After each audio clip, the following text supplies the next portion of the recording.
ভাষার মাসে শিশু কিশোরদের জন্য সবচেয়ে সুন্দর ও মূল্যবান উপহার হলো বই। রাজধানীর কড়াইলবস্তি এলাকায় শিশু কিশোরদের মধ্যে এই বই বিতরণ করেন ঢাকা ১৭ আসনের ধানের শীষের প্রার্থী বিএনপি চেয়ারম্যান তারেক রহমানের স্ত্রী ডাক্তার জোবায়দা রহমান। এতে স্বতঃস্ফূর্তভাবে অংশ নেয় কড়াইলবস্তি এলাকার হতদরিদ্র শিশু কিশোররা। অনুষ্ঠানে জোবায়দা রহমানকে পেয়ে উচ্ছ্বাসে মেতে ওঠে তারা। করতালির মাধ্যমে জোবায়দা রহমানকে স্বাগত জানায় শিক্ষার্থীরা। তিনিও শিশুদের কাছে গিয়ে অনুভূতি প্রকাশ করেন এবং নিজ হাতে সবাইকে বই তুলে দেন। জিয়াউর রহমান ফাউন্ডেশনের পক্ষ থেকে এই অনুষ্ঠানের আয়োজন করা হয়।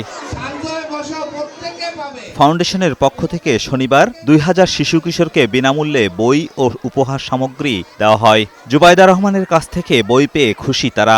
খুব ভালো লাগছে, জোবায়দা রহমানের কাছ থেকে বই নিয়েছি। জোবায়দা রহমানের কাছ থেকে বই পেয়েছে, অনেক ভালো লাগছে।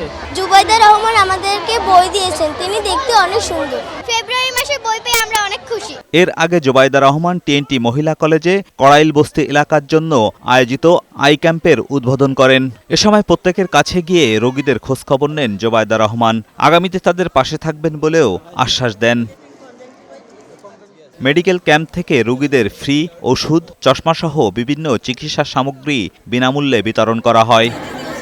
মেডিকেল ক্যাম্পের পাশে টিএনটি স্কুল অ্যান্ড কলেজের শিক্ষার্থীদের নিরাশ করেননি জোবায়দা রহমান। তিনি আসবেন বলে আগে থেকেই শিক্ষার্থীরা মেডিকেল ক্যাম্পের ওয়াল ঘেঁষে দাঁড়িয়ে থাকে।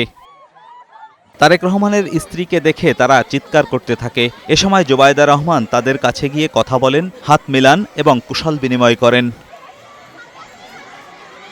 এজাজুল হক মুকুল, বৈশাখী সংবাদ, ঢাকা।